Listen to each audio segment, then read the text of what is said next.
Okay. Oops, wrong course. 1 second. All right. The midterm. Things look pretty good on the midterm for most of you. This week, modules, so expressive language. So before we used to do receptive and expressive. That was a lot before the midterm. So I was trying to break it up a little bit. Expressive language therapy, I should say.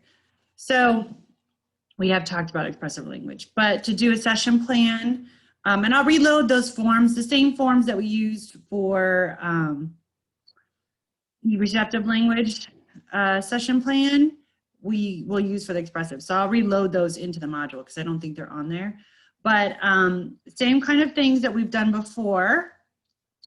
But let's look at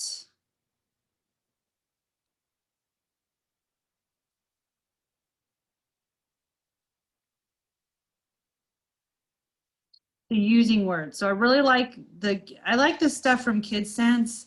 It's an Australian. Pretty sure it's Australian. Or yeah, South Australia.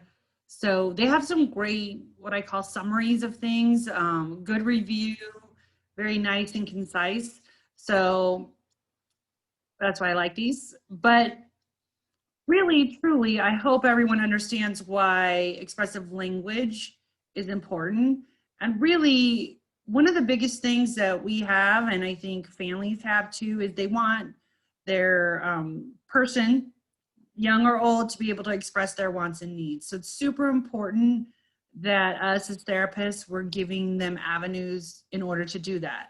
So it's not always just the verbal output. We're also looking at other forms of communication. So building blocks for expressive. And again, this is what's hard. If they have poor receptive language skills, many times they have poor expressive language skills. So we have attention and concentration, super important for not just receptive, but also expressive. And then play skills. So really, what we're looking for in play skills, those what I call pre-language skills, is really looking at, can somebody go and seek out something that they want? Can a person go and develop some of those basic play skills on their own? And then of course, then the interaction of it is kind of that next step. Now, obviously this is when we're talking about developmental young children, but truly, let's say somebody's had a traumatic brain injury or somebody's had some kind of stroke. A lot of times what we have to do is kind of start to use the same model. Now, granted, play skills, I don't want to say are the same as for an adult, but really we're looking, can the adult engage in an activity just for self-enjoyment? Can they get to their video? Can they seek out their whatever activity they like to do, their hobby? Can they do those things on their own? So really kind of revisiting that is super important when we do cognitive rehab. So a couple people, and oh boy, I'm not sure, I guess that was my other class, but we had talked about, you know, when working with adults, really capitalizing on some of their interests and that they do in their spare time, because those are motivating. So if somebody does it in their spare time, usually they get some kind of enjoyment out of it. And then that motivation piece. So also the motivation to communicate has to be present. So I think for us, and this holds true for our young and our old clients, if they don't have motivation to communicate, it is very challenging to work on those building blocks. So some things that we know are difficulties, so kind of review some other. So what other problems can occur with expressive language? Another key component as to why we provide support for somebody with an expressive language disorder is, especially in young children, is behavior,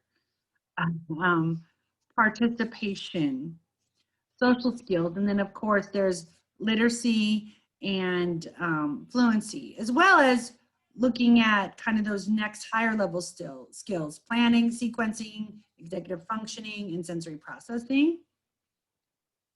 So what do we do? How do we improve? So let's look in the developmental model. So basically when we're targeting working with children is play skills. So play skills are super, super, super critical for in so many realms. Talking to the child. So a lot of times what happens, and even myself, I have to really work sometimes on talking to the child, not at the child. So I think as adults, we're all really good at talking at people who are younger than us. So definitely working on talking to them, not at them. It's so funny. I wrote a goal for a kid, and it was so funny. I see her mom periodically, and she laughs about it because we kind of laughed in it in the meeting. I'm like, this kid talks, but she talks at you. She doesn't talk with you or to you. And I wrote the goal in that verbiage, and she reminds me of that was really the truth.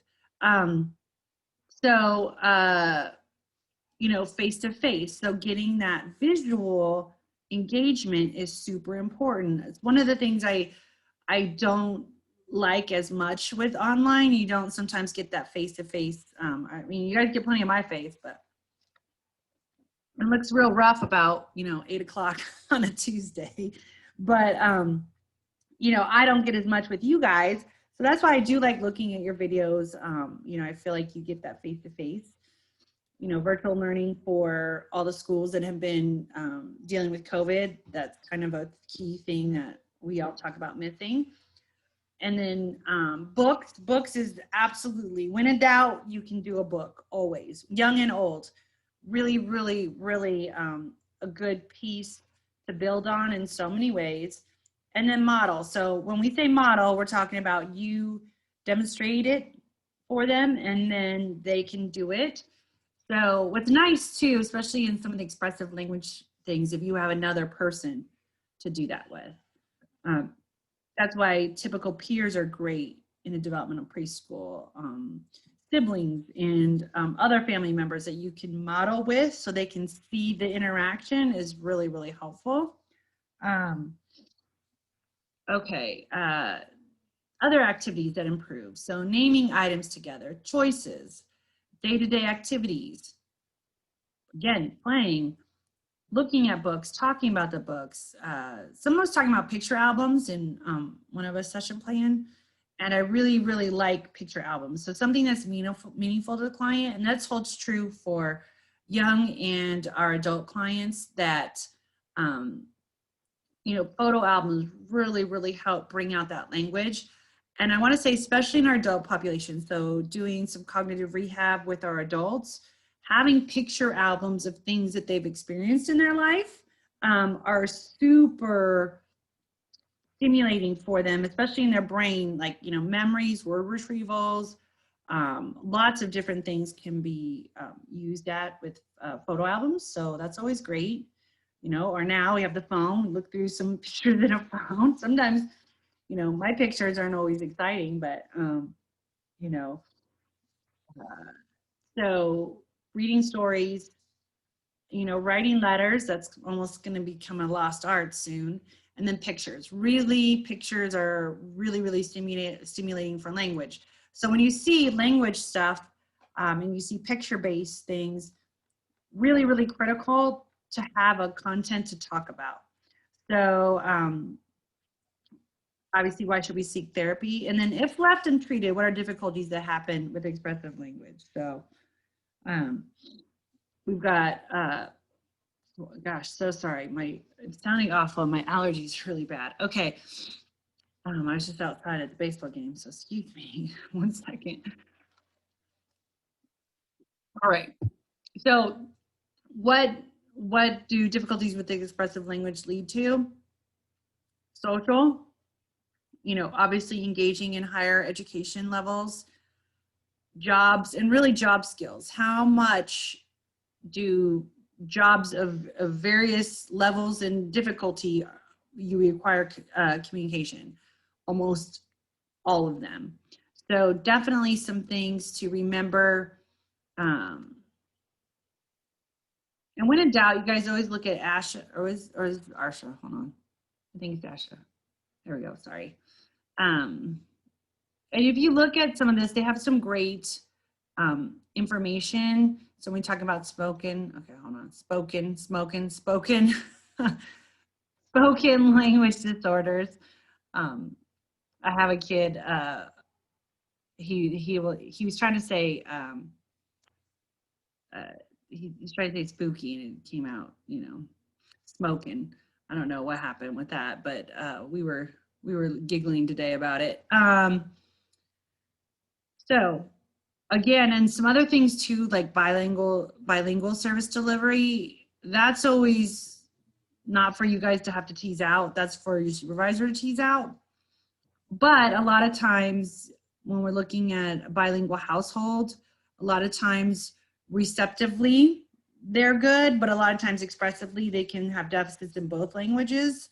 So again, I don't always like to, you know, I think that requires a really good bilingual therapist to determine if they actually have a language delay in that area. That is not good with some of the bilingual stuff. That's why we have bilingual therapists. I am not one of them. I wish I was, you know. One thing maybe in my next life I'll work on being fluent in another language. So definitely looking at some of the intervention. You could read through this. So some semantics. What are some, I want to talk about this because I feel like this word gets thrown around. What does that mean? What are we doing if we're addressing semantics? And this is really kind of what I call the basics. So we're working on inquiring or improving vocabulary, verbs, pronouns, basic concept vocabularies. You'll see a lot of those. Conjunctions. I think I kind of saved conjunctions for later, but really kind of that agent action, agent object, possessor, possession, those kind of components that are important in your narrative language, we really do address at all ages, especially if they don't have them. And when you're doing like cognitive rehab with an adult, and when I say cognitive rehab, it's 98% of the time executive functioning skills and language. But looking at that, we're trying to help them with their word retrieval, you know, make sure they have their vocabulary, make sure they understand how to put words together to formulate a sentence. So a lot of semantics is kind of where we start, and then we start, you know, building on it. Phonology. So some other little reminders too. Phonology is technically more language-based than speech-artic. So definitely looking at some of that phonemic skills. So increasing their ability to produce a variety of consonants, improving accuracy of sound production. So decreasing use of phonological processes. And then other things, the phonemic awareness basics are like rhyming, blending, segmenting. And then we go next to the morphology and syntax. And what we hope to do is when you improve their expressive language, typically pragmatics usually also improve. So because they're able to communicate wants and needs and, you know, clarify for people what they need, clarify for people what they want, usually pragmatically those improve also. Kind of, I don't want to say by default, I don't like saying that, but typically speaking, they need some of those precursors in morphology, syntax, and semantics before they can really functionally interact pragmatically at a functional level. So let's look at some of the adolescents. So what are we doing? And really the transition to post-secondary, and this is my favorite part of doing high school. So, because a lot of therapists, in fact, right now I have a Estrella Mountain intern, so that's been fun, and she's been in both my classes I teach, so that's been great. So a couple things that I was talking to her about, because she's like, you know, how do you do high school? Like, what do we do in high school? Truly, high school age, so whether I'm clinic-based or school-based, really what we're looking for are, do they have the skills to be a functioning adult? Do they have the skills to be an independent adult? What are some things that I could work on with them based on what their disability is? What are some of the challenges they might be having? So, you know, inferencing, do they get the main idea of things? Can they go through some checklists, graphic organizers to plan a day or plan an assignment? Can they use some basic literacy skills like reading and writing? Do they have ability to use digital technologies? And a lot of times what we see here is where we're really helping them develop their compensatory strategies. So, okay, writing, not their thing. Can they type? Can they, maybe speaking on the phone isn't going to be their thing, but can they text? Can they email? Again, and this is kind of, I was saying this to a teacher and she reminds me of this all the time, because she's like, I just hear your words echo. So if they have less verbal skills, they need more literacy skills, meaning if they have the capacity to learn how to read and write, even if maybe they don't have the capacity to verbally speak, then we really have to focus on their literacy skills. So, because they can communicate via text, via some kind of augmented communication or email, especially in a job placement type thing. So definitely those are critical. And then that post transition from, you know, high school age to post-secondary. So does somebody who has a disability, are they able to get work, go to some kind of work training, go to a trade school, go to college, earn a degree? So we definitely look on those parts, and so much of that is all expressive language, because so many decisions we make based on that is on their ability to express themselves and communicate their needs and wants. So and technology is our friend right now, so that's really helpful. I feel like so much now is less verbal and more, you know, other ways of communicating. So definitely looking at what can we capitalize on for them to, you know, function in society and hopefully be an independent, what I call an independent earner. So there are people who can have some independence, but they won't be an independent earner, meaning can they completely support themselves financially? And then there's some people who won't be able to do that, but can they be an earner? Can they have a functional job? And for us, really, that's what we want. Everybody wants a purpose, and is there something meaningful they can do? So definitely some treatment modes, so other treatment options. A lot of what we do in expressive language, if we're not getting verbal, we work on augmentative communication, augmentative and alternative communication, so AAC. So a lot of times you see like the devices, we're working on that. We're working on symbols. So a lot of times too, if I know I'm not going to get verbal, we're working on, can they recognize pictures? Can they use pictures to communicate what they need? And then a lot of times too, some computer-based instruction. So maybe for some of that supplement, really help support their literacy skills. So, you know, now word predictions on everything. I would say like 10 years ago, like word prediction was such a feat to get on a computer. Now it's on everything. So that just is increasing a lot of people's potential from an expressive language standpoint. And then also video-based instruction. So these are just some things that we use to support them. And also, is this technology we can help support their expressive language? And a lot of times, what we're doing from an expressive language standpoint, so this goes into some more treatment stuff, and that's not just expressive language, but a lot of this is a part of that,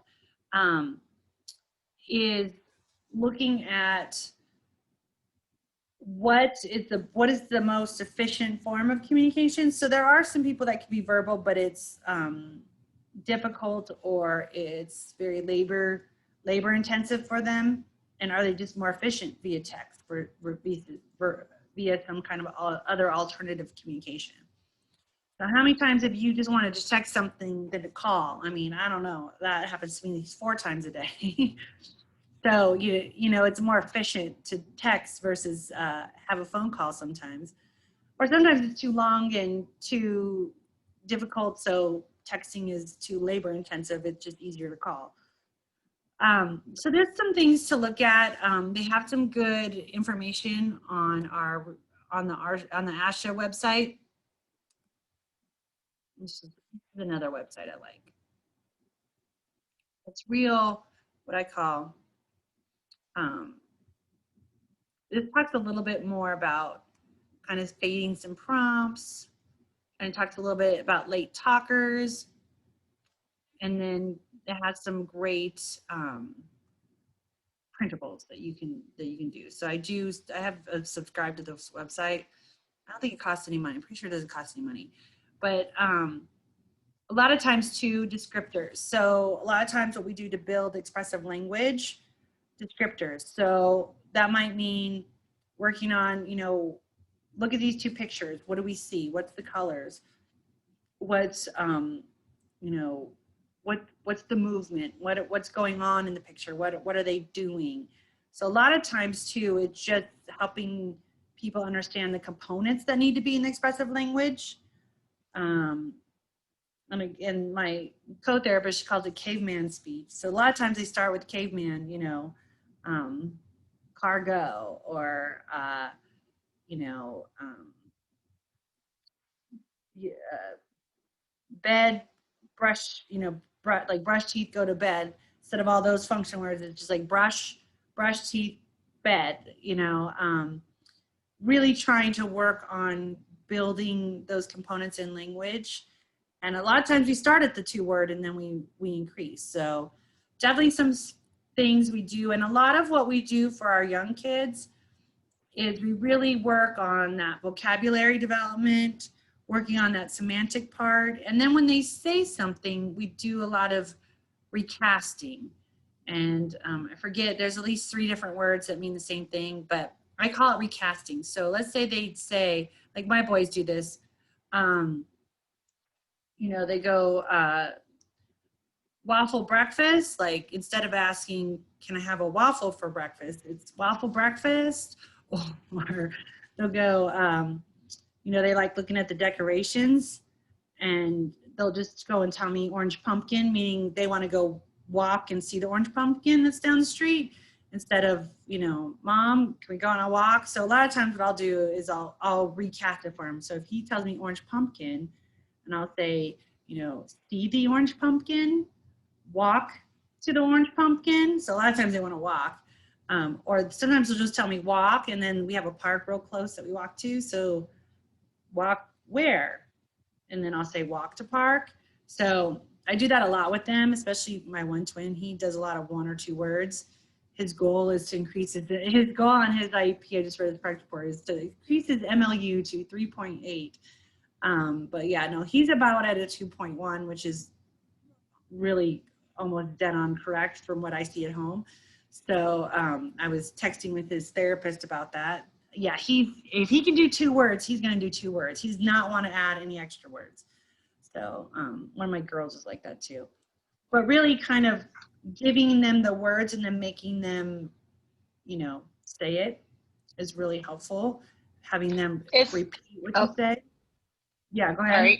Is that called expanding? Is that another? Yeah, I was like, what else do we call it? When I went to school, we called it recasting. Yes, expanding, thank you, there we go. I'm like, wait, what's all the new words for it? ABA calls it something else.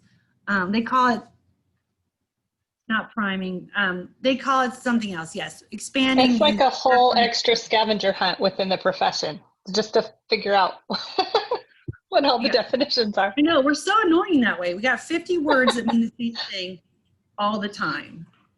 And so, yes, definitely, it's kind of one of those things that, I can't keep up either. Wait, what's the new term? Okay, well, that's the same thing. Like the whole thing, PRT, pivotal response treatment. So I'm going to bring that up here because truly, it's the same thing as sabotage. I mean, PRT has a little more strict So pivotal response treatment is something that I pretty much use to start on the expressive language treatment. Um, it's more what I would call ABA, and I don't want to say strictly autism, but that's where you see that. But really, I use it with all kids that we're working on expressive. So basically, you find something that's motivating to them, and you withhold it. You put it in their view. You kind of, hey, look at this. You want this? And all you're trying to do is get them to say, verbalize something. So, perfect example. I remember this because, first of all, he couldn't say the word correctly, but he liked, for whatever reason, this it was more like a timer thing, and it was a clock, and we had it. It's like a visual timer. And this little boy, and he showed up. We did his eval, and then he was coming for his first treatment session. And I mean, and his parents, I don't know, they just maybe needed some coaching, because I thought he was, they're going down this whole autism route, and I didn't see it. I just saw a kid with the major expressive language delay. But he'd never been they never withhold anything. They just knew what he wanted. And so when he would point, I got him to point, and then I got him to at least like yes or no. Oh, you want this? And so he wanted the clock, but then he couldn't really say clock. So another word came out, just take the L out. And it was so funny because it was like his first word that he literally said, and it was our first session. And by 15 minutes, I'm like, do you want this? Okay, let's say clock. And I think maybe I tried timer, and then sometimes you could just got to find the right word sometimes or whatever. And man, yeah, then he was saying it 100 times, like the whole session. He wanted it. And then you reward him, you give it to them. And then I let him play with it for a minute, and he liked the little dinger. And, he liked watching it move. And then I take it away, and then he would say it immediately. Like it's like he got it. Like, oh, I have to say it, and then I get it. And then it was really easy to move on to like food. Food's always an easy one to start with when we're trying to get, you want goldfish? Gosh, how many speech therapists or kids have said goldfish first? Or just even a simple please. So a lot of times I start with gestures. Like if I'm not going to get a verbal right away, I might, if they want something, at least we start with please. That's at least is a functional, acceptable word. So if a kid said please, you're more likely to respond to them versus pointing, just going please at least will get you somewhere in life too. So instead of saying I want, so a lot of times they'll sign more and want. I like please, probably one of the first signs I use. That's just my style, and maybe that's being down in Kentucky. Everything's, and then they say ma'am for please, or they have some other funny words that, I, being from the West Coast, didn't hear them used that way. But really, so pivotal response treatment, if you look that up, that's one thing I really like from expressive language. And basically, and then you're trying to shape the words. So let's say, you have a ball, and they can't say ball, but they can maybe do a but. So you might get just a sound. Animals too. With the young kids, it's really easy to do farm animals. So we always do all these goofy songs, and what does the cow say? What does the cat say? What does the dog say? Or goat or whatever. But those are a lot of the consonant sounds. So that's the purpose of doing them. You can get some more consonants. So we're trying to get the consonants, and then a lot of times we'll build on the syllable. So if they do the sound and the vowel together, the syllable structures. So kind of that precursor to some things. If you can't get a word, we'll start with the sound. And then if I can't get a word or a sound, I might start with a sign. And then we move on from that. So definitely some things in here. There's some good ideas on this. And one second, let me go back.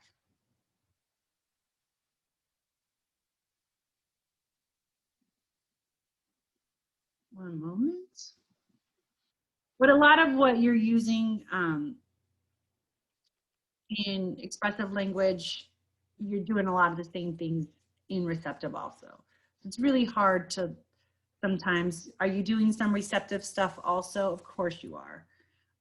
But the focus and what I'm keeping data on and what I'm really trying to get my client to do is the expressive part. So when you're targeting expressive, I do feel like most of the SLPAs struggle with that concept of wait, but some of this is still receptive, yes. You have to have receptive in order to have expressive. So that's where a lot of times it looks similar and almost the same. So any other questions?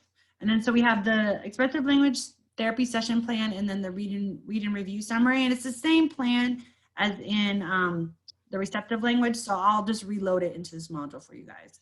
Any other questions? I think the thing that is trickiest for me is the scaffolding. Okay, yes. And here's what I want to say. It's really hard to explain scaffolding when you don't have a client in front of you that needs it.